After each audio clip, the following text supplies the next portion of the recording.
I want to bring up our next panel discussion, which is about real versus virtual rewards, the battle for consumer motivation. And we have some amazing panelists and a fantastic moderator in Christine Lagorio. And, you know, the subject of rewards is, in and of itself, obviously, you know, a big hot button subject and question, right? People love to talk about rewards. And, you know, some people feel positively about rewards, some people feel negatively about rewards. But one thing that you can bet is that nobody's neutral about rewards. Rewards are a non-neutral subject. And so we've assembled a panel of some of the most interesting thinkers on the subject of rewards, including our amazing moderator for today, Christine Lagorio. Christine, you want to be up here today? I'll sit here. Okay, that's great. So let me introduce Christine to you, who'll be moderating our session. And after this session, we'll be back on time for a break. So is it... It is? Yeah. It is. Thank you. Okay, great. So Christine Lagorio is a writer and reporter whose works appeared in the New York Times, the Washington Post, the San Francisco Chronicle, The Believer, and Self, among other publications. And if you're not following Christine, you absolutely should be. She's one of the most insightful writers on the subject of gamification and engagement design. And she is now executive editor at Inc.com. And so welcome, Christine, and our panelists. Thank you. Thank you, Gabe. And I really want to thank you for putting this all together. This is an amazing full house, and I'm excited that so many people want to talk about this topic.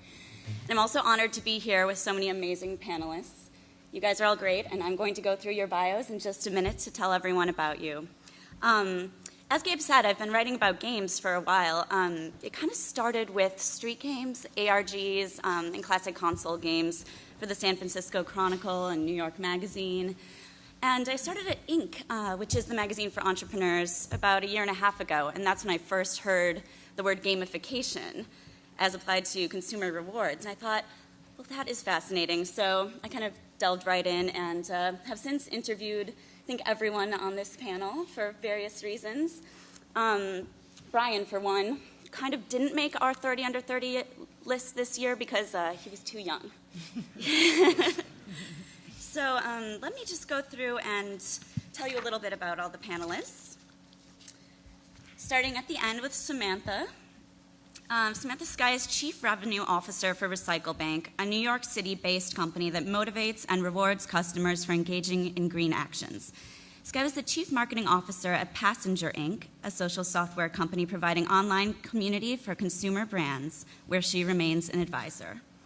Prior to Passenger, Skey was the Executive Vice President of Strategic Marketing for Alloy Inc., building award-winning marketing programs for brands, and has served in management positions at the Walt Disney Company, CNET, and Interactive Imaginations. Next, we'll go to Kris. Kris Duggan is a serial entrepreneur with a passion for building innovative, fast-growing software-as-a-service companies with thousands of delighted customers. He is dedicated to helping brands on the web increase user engagement by leveraging proven techniques in social gaming and loyalty. Kris is a thought leader of innovative ways to incorporate game mechanics and social loyalty programs into web and mobile experiences. And a recent addition to our panel, Irving Fain is the CEO and co-founder of CrowdTwist, a New York City-based social loyalty and rewards platform which helps brands increase sales and engagement in an increasingly cross-platform world. Prior to founding CrowdTwist, Irving ran digital marketing and social platforms for Clear Channel Radio Digital, developing and implementing online marketing and social strategy for 1,000+ radio stations. And I really like this bio fact. Prior to his life as a media entrepreneur, Irving wore a suit every day in the world of finance. He also likes to surf. Now we're moving on to Brian, who is the founder of Kiip, a mobile rewards network backed by Trinity Ventures. Kiip has raised over $4.4 million in funding to date and is redefining the advertising industry through a moments-based value model versus the traditional attention-based screen estate model. Before starting Kiip, Brian was responsible for key publisher and tech partnerships at the social news website dig.com. He's also 20 years old. So,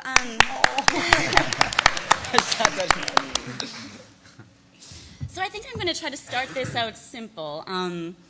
And feel free, everyone, to help with the competition. No pressure, Gabe. Thanks so much by adding everyone on Twitter and using the hashtag today.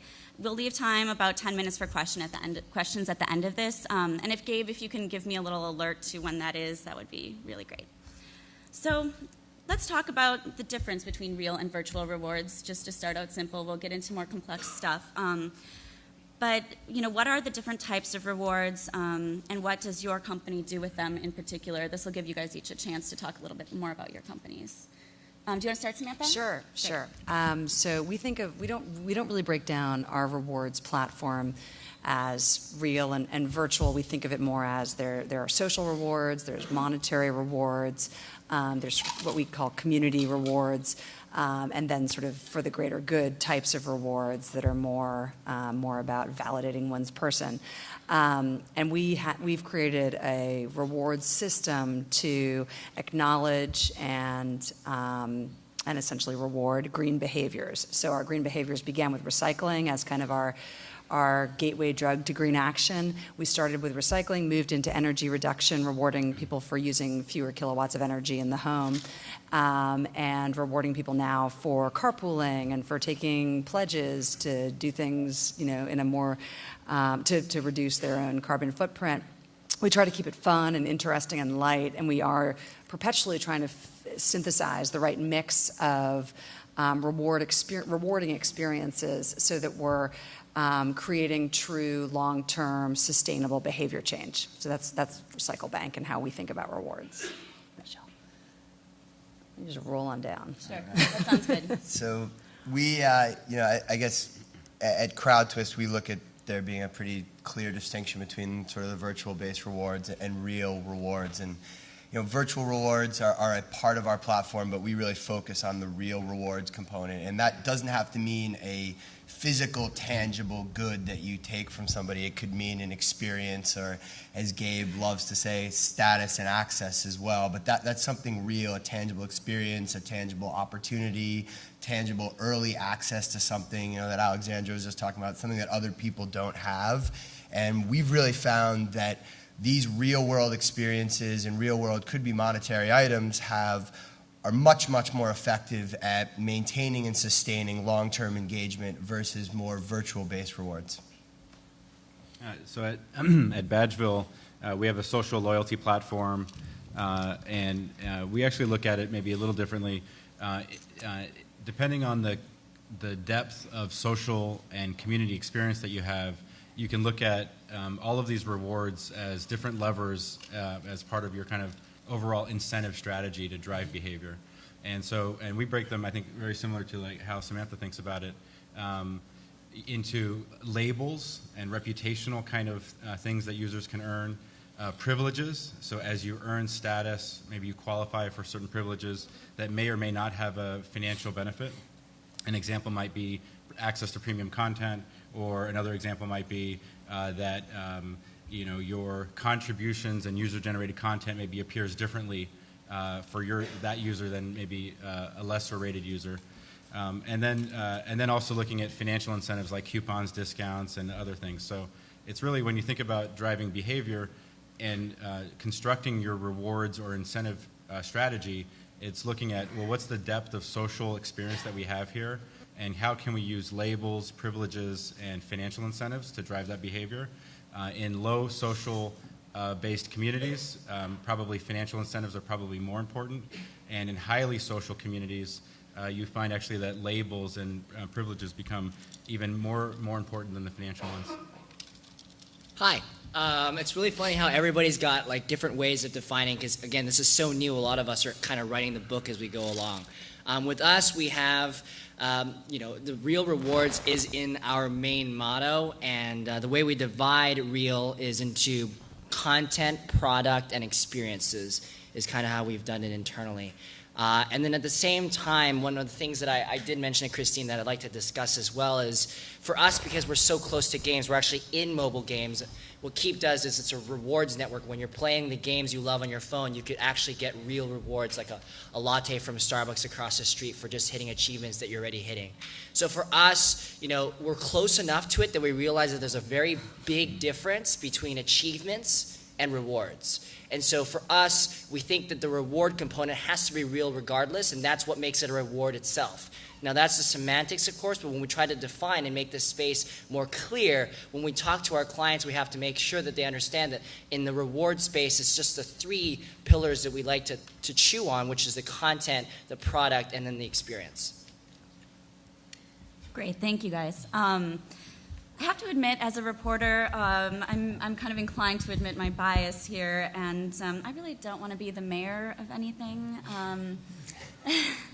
But status is fascinating. I do get a little tinge of joy when somebody follows me on Twitter, so there's a lot to play with here.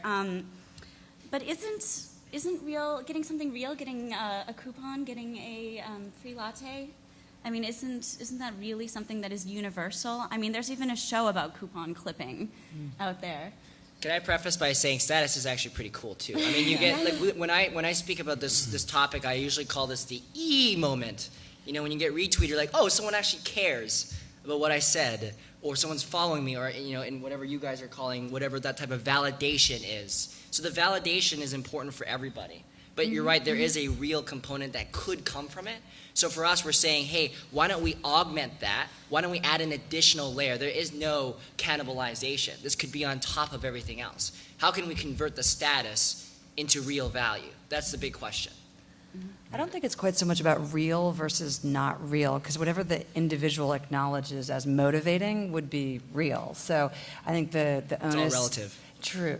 Right. But I think the onus is on us to figure out what is in fact motivating. If our goal is to drive consumer behavior change or a specific outcome, looking at what in fact drives, frequency of actions or deeper engagement, and thinking about whether that is a monetary reward. In some cases, something that has tangible, real-world value. For us, there's a tangible, real-world value to showing a reduction in landfill, for example. If it's truly measurable, so it's not theoretical like a pledge, but if you're actually able to weigh people's garbage, for example, that has a real value. But I do think that calibrating what actually motivates an individual, and those who are jonesing for status, and those of us who have that massive hole of need for validation in our souls are going to totally dig the retweet. And I don't care about a coupon, but those who are sort of gaming the system and like to emerge victorious from the grocery store, 37 cents net positive,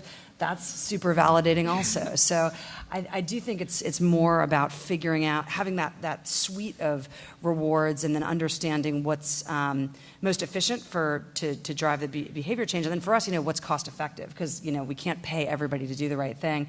And paying people doesn't really seem to change their behavior. So that's just for what it's worth.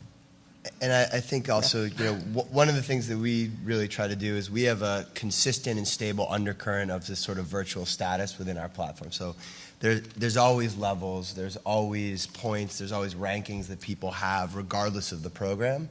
So there's this element of achievement that's just baked in from day one. And what we do then is layer on top of that these sort of tangible reward benefits that people can achieve. So there's always that sort of, I guess you would call it, virtual component, but on top of that virtual component becomes these tangible opportunities, experiences, access, status that people can also have. And it's that combination that in and of itself is incredibly powerful and incredibly motivating. Yeah, I mean, I guess if you have to pay people to do the behaviors that you want them to do, then you probably have to think about how meaningful those behaviors are in the first place. But on the other hand, if you can become, let's say, look at, you mentioned Foursquare, but look at Yelp Elite as another counterexample, right? If I can be the, perceived expert on sushi in New York, that has a lot of reputational value and will drive a lot of engagement and behavior within the city for going to sushi restaurants and reviewing those and advocating on behalf of that genre. you don't have to give me a $10 coupon for writing that review in that case. Great.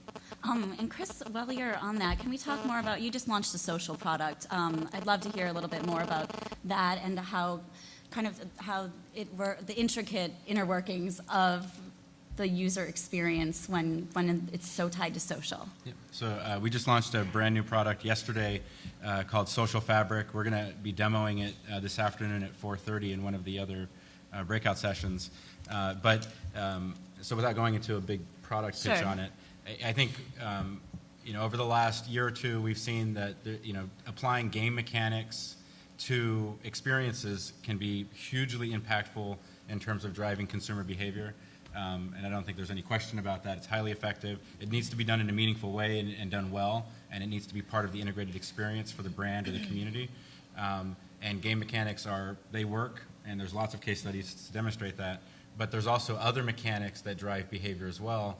We call those social mechanics, and you see them every day when you're on Facebook, Twitter, Quora, G+, and it's that social context. What are other people like you doing?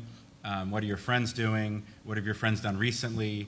And so we're looking at introducing social mechanics in addition to game mechanics to have a very well-rounded gamification or social engagement strategy. And we're pretty excited about it. Great. Let's talk about data. You're all in a very new kind of segment of the industry. How do you, and most of you work with clients, whether in different, I guess I should say in different ways. You can talk a little bit about that, but how can you provide that kind of back-end data when you're pitching someone on integrating your system into what they already have? Data is the underpinning of everything we do, I would say. I mean, and it's not just the four of us up here. Data is really the underpinning of what many people are doing on the web today. It's, Reid Hoffman likes to say that the Web 3.0 era is defined by all this social data is now out there. And first of all, what are we going to do with this data? And second of all, how are we going to create relationships whereby people are willing to share their data and in return get something back? And to some extent, that's an element of gamification in and of itself. Our platform is built on the foundation that brands today live in a cross-platform world. So and I was saying this to you when we spoke last, that 20 years ago, 25 years ago, you had a product or a store as a retailer or a manufacturer, and then all of a sudden the web came roaring out, and you had to think about your customers now engaging with you in this other place. Fast forward to today, and we really live in this completely fragmented world. Kris just said there's G+, there's Twitter, there's Facebook, there's all these different points across the web, and you've got customers engaging with you in all of these different points. And you really have to say to yourself, how do I understand my customers now when they're interacting with my brand, they're engaging in all of these different places? And so what we try to do is really build a platform that incentivizes and measures engagement around a brand across all of these different places on the web: mobile, point of sale, online and offline, web, all these different engagements in what we call transactions, and then brings them all back into one analytical dashboard for the client. And that's really valuable because right now you're looking at 6 different sets of analytics, and one user looks like 6 different people at this point. And that's very difficult for many brands. So our data is a little bit more, it's in a different category. We're tracking the activity of people in the games that have integrated Kiip. And there's 2 goals for what we're trying to do with our pool of data. The first is pinpointing that real engaged moment. Is this person actually achieving something significant? Are they looking at this? Well, we can't really look at that, but we look at time and the weight of the achievement and where far along the game, how long is their average session, all that fun stuff, to see, is that moment really that meaningful, and can that be the weight of that moment that we want to serve a reward into? The second is the right reward at the right time to the right person. And so those 2 major goals are important, and you need to have an insane amount of data to be able to churn that through. And for us, our servers are, our infrastructure right now, in terms of the traffic that we're getting, it's funny because we use Dig as a benchmark because some of our engineers used to be there. Right now, it's just about 3/4 of the size of Dig when it was at its peak of traffic.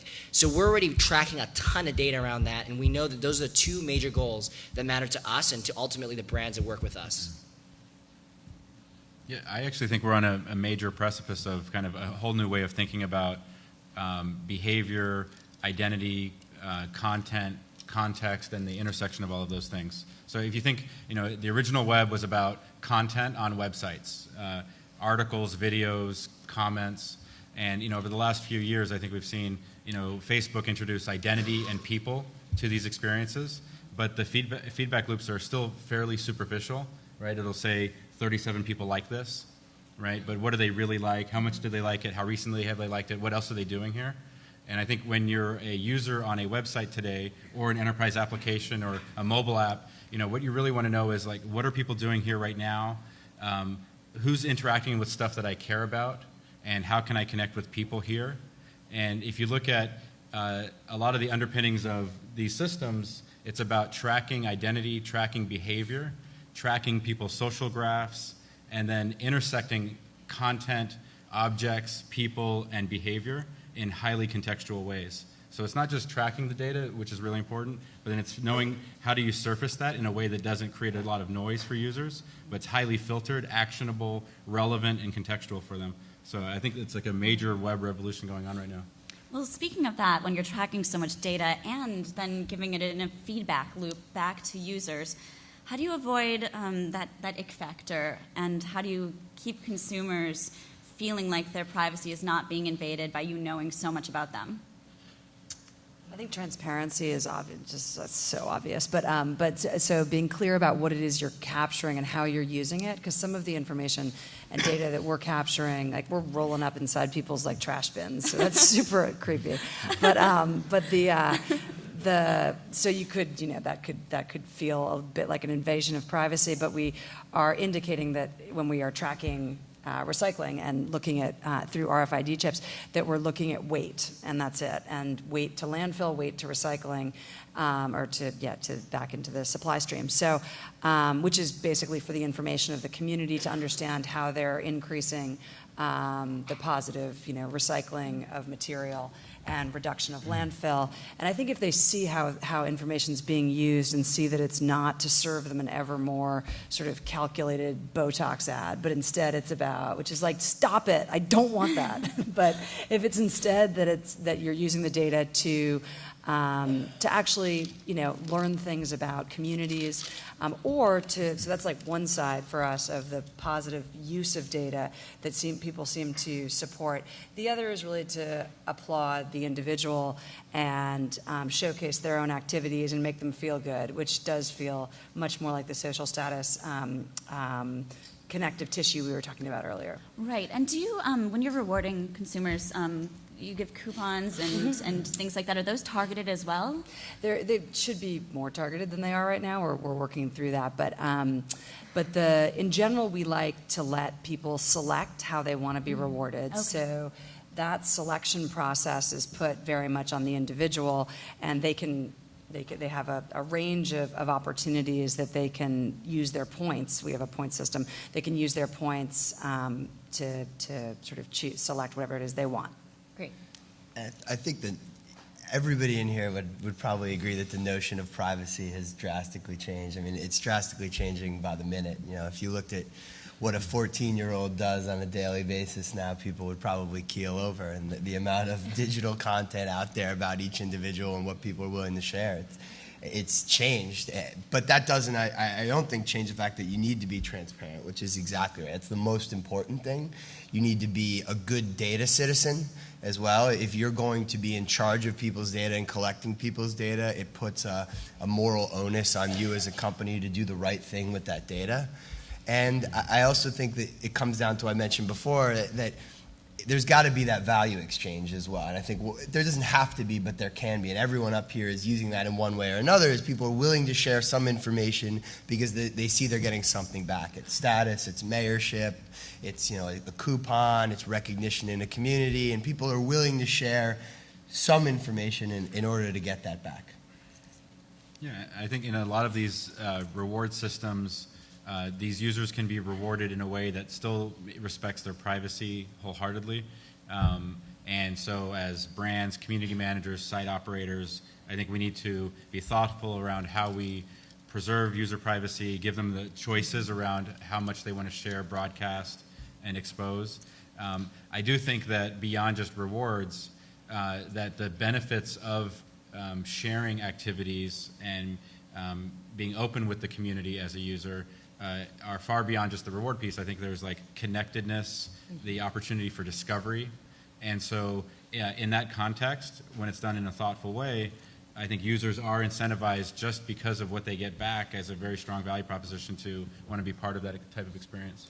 So there's two things about this, and I feel that you guys have mostly kind of talked about how to respect that data, and absolutely there are moral ground rules that you have to follow, and also legal ground rules. But like anything that could be, any substance that could be abused, use responsibly.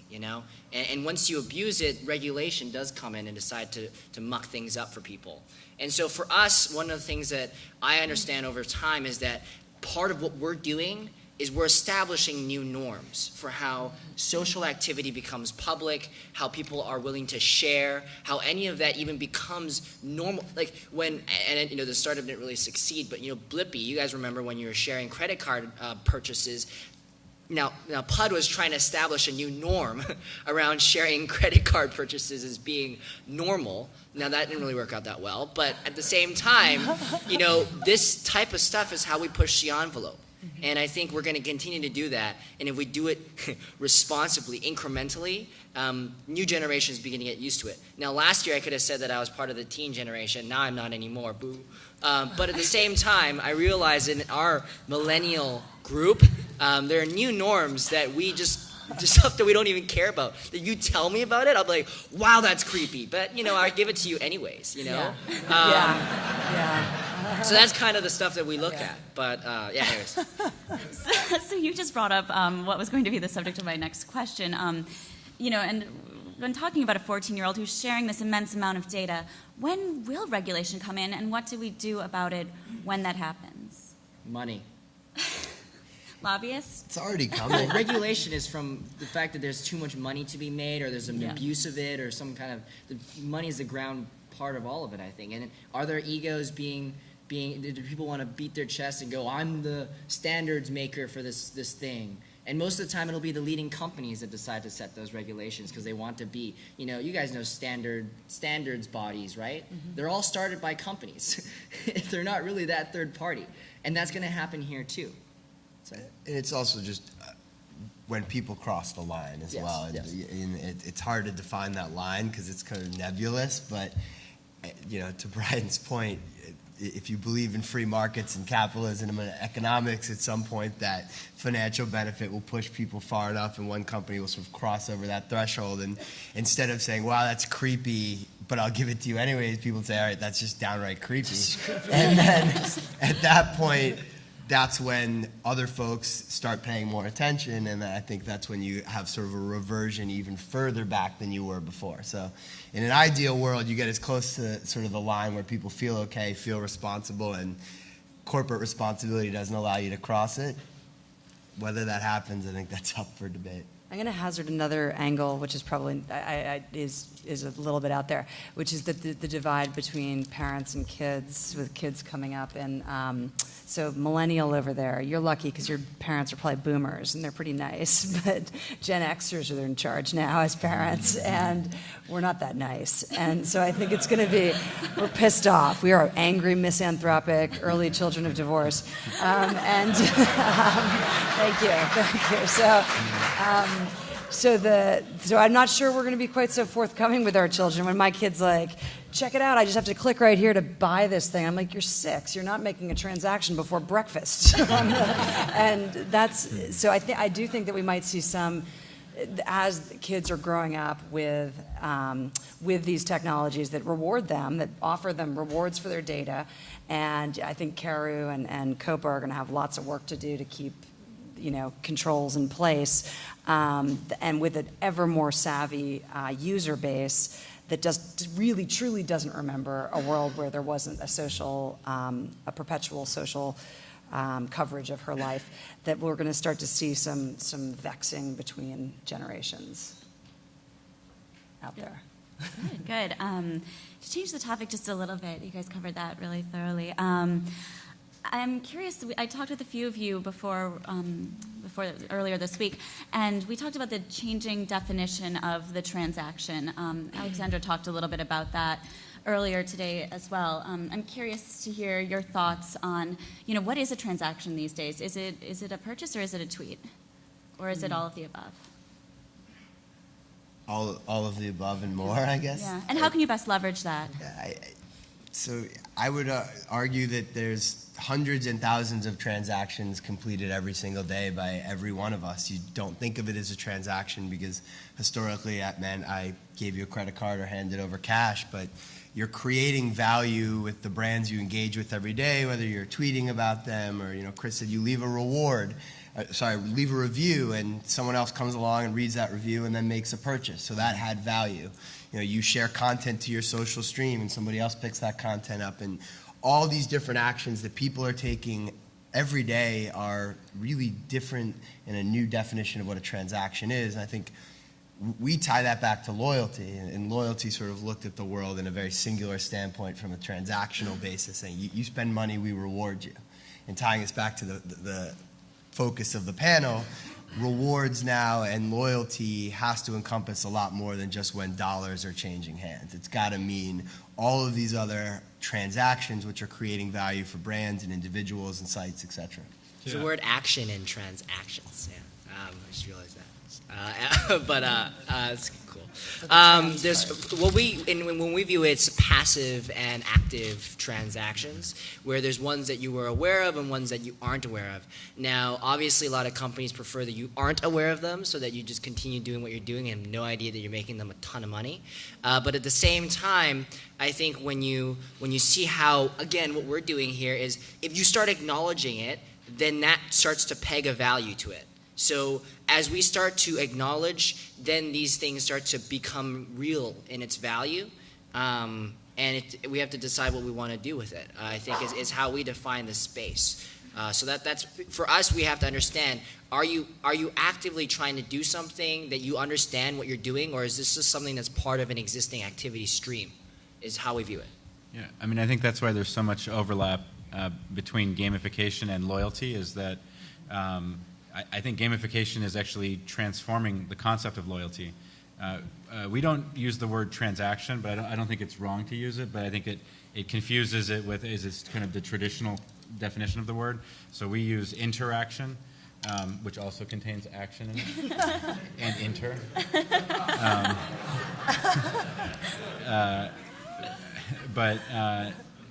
The way that we think about it is, think about your traditional loyalty system. It's about transactions, purchases, points, redemption, merchandising. And think about social loyalty as achievements, status, reputation, virtual rewards. And in a social context, those things can be very powerful. So I think what social loyalty does is it expands the pool of behaviors that can be rewarded and also puts them in a social context, which can be a very powerful motivating force for user behavior. And so I think the simple metaphor is, 5-10 years ago, you were rewarded for just purchasing, and every dollar you spend gets, earns points. Now it's kind of, let me reward you for all stages of the user life cycle. Right? Onboarding these users to your brand, engaging with your brand, reviewing products, sharing products, endorsing products. All of those kinds of other elements can now be really part of the equation as a marketer, and those are the things that I think you guys here are thinking about. Before you move on, to tie into that, I think what's important about what Kris just said is that you also start to understand much more about the life cycle of a purchase around a brand, and you start to, instead of it just being about that moment where dollars are spent, what is it that encouraged you to do that? What is it that encouraged you to make that purchase? Was it a share that your friend made? Was it a tweet that you saw? Was it a review that you read? I was speaking with Susan, who's the chairman of Guilt Group, a week or so ago, and she talked about the fact that JetSetter sometimes has customers that spend 6 months on the site before they ever make a purchase. Now, traditional loyalty would have looked at them at month 6, end of that day, when in reality they've been spending 6 months with that brand, and that was very valuable time. And the new definition of a transaction is measuring that prior 6 months before that actual dollar was spent. Great. We'll squeeze in one more question. I know everyone sort of is saying, the real versus virtual rewards for consumers. It's a little subjective, what's real, what's virtual these days. But Does anyone want to lay down an argument for one or the other, which is more effective and valuable today? You're pitting us. Can't do that. Wait. He said, I'm pitting you. Okay. I mean, just think about the black card as an example. So the status of having the black card, I would argue, is the primary motivator for getting the black card. I don't have a black card, by the way. But and the fact that you get to take it out at dinner and say, here's my black card, You're getting right? mine tonight. Now, if you only had, and by the way, I bet most people that have the black card can't actually tell you what the privileges of the black card are, nor can they tell you what the financial incentives, how much cash back do you get, or whatever those programs are. What they know is, I have the black card. And here's the best thing to, or easiest way to think about it is, without a social context, pre-Facebook, pre-social, pre-identity on the web, it was like the black card was trapped in your wallet, and you didn't get to show it to anybody. And now social is a major amplifier for reputation and status and achievement and progress. And I would argue that in a social context, status and reputation is a 10-to-1 leveraged reward over a financial incentive. And in fact, if you pay me to do some of these behaviors, you'll probably even receive a kind of a negative incentive. So the argument that I would make is, the more social your experience is, the more you have opportunities to rely on virtual rewards that serve as status and reputation-based incentives. And when you don't have social, then you're probably going to defer back to kind of traditional thinking. I would say I agree strongly that if we're using real as monetary and virtual as social, if that's the breakdown, that monetary rewards on their own, I think in conjunction with the deal fetish that's going on online, are not sustainable necessarily, nor are they, for our purposes, which are to drive long-term loyalty to a cause and consumer behavior change that results from that interaction and ongoing engagement, nor are they, so not sustainable, probably not terribly effective, and really all about sort of jumping through the hoop to get the dollar, instead of jumping through the hoop because of something more intrinsic that's going to be that you have trouble turning off, like your desire to be approved, your desire to be validated. That's harder to turn off than the sort of do something, get a buck. So I think if we're looking at this as virtual means social and real means monetary, that I would use monetary with great discretion. Yeah, I think it's about the moving target of what virtual means, right? So if that is the definition, then I would argue you can use both very effectively. If virtual means the status and the access experiences, those are critical and incredibly valuable and motivating, as can be monetary rewards layered on top of that. It's hard to make that argument without defining what each term actually means. Right. So when social is involved, though, yes, definitely status matters because people are looking at you. It's a simple thing. But in terms of, I guess, the real aspect of it, for us, the reason why we came out of the gate with real is we realized that a lot of people were suffering from, and nothing to do with your name, but badge fatigue. Yeah. And so for us, we wanted to position ourselves in a way that people would, look at this new thing, let's check it out. And it was a positioning play for us, purely because there's so much noise in this space, and everybody says, my neighbor now does rewards, and it's really annoying. And so for us, it's how do we, again, be unique in that way? And so one of the things that we also realize with real, tangible things is that it cannot, absolutely not, be a part of a fixed ratio reward schedule. For gamification nerds, for non-gamification nerds, that means when you hit level 5, you get this. For us, we actually do it on a completely variable ratio reward schedule, which is serendipitous rewards. You don't know when exactly you're going to get them, you just know you can. And that's actually very similar, and our inspiration comes from the airline upgrade model. For those in the room who are frequent flyers, you show up to the gate, you go look at the screen, it's like, ooh, did I get my upgrade? And if you didn't, whatever, but if you did, yes, but it's not on a fixed ratio. You don't know when you're going to get it. And so that type of layer, that could be extremely effective over time as long as people know that there's a higher probability from that status. So it's kind of intertwined, but those things have existed for a long time. Nothing is new about this. It's just a matter of putting it into a different context. And I would argue those are real, because that's a real experience. Like, Exactly. we're defining an upgrade in that last kind of pass as a virtual, but that's real because you're now sitting you're sitting in that seat, you share that experience with people. That's a real value. Right. I think a badge that no one can see you wearing is not real. Yes. But what is real is anything that constitutes true value that you're willing to jump through hoops to achieve or get. But You can't get a badge in a forest and nobody's there to see you get it. Yeah, then that's not there's no badge. the badge in the forest. I suppose online access, though, can have a monetary value. Yep, as well, absolutely. Even if no one sees you do it. Yep. That's great. Gabe, do we have time to take a question or two? Yep. And how do we go about doing that? Just shout them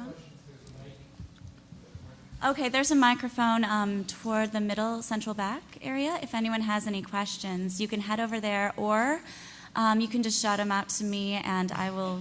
Oh, it's right there. He's walking. Okay, great. If your voice can reach me, I can repeat your question too. I can do it easily. I'm just wondering if any observed differences gender-wise in terms of responsiveness to certain kinds of reward systems. Great. So for everyone in the back, she asks if anyone on the panel had experienced any differences in responsiveness based on gender to rewards. Well, our area of focus is on building community and familial value through greener action, which does seem to appeal. Exhibiting one's good work seems to appeal, in our case, to women more than men. Shocker.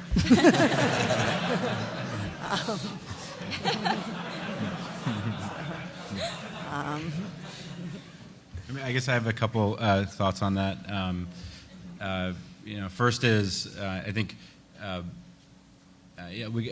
get the question often. Well, which demographics respond most to these types of techniques? Is it male, female, 18 to 34, 18 to 24, and Midwest? And I think the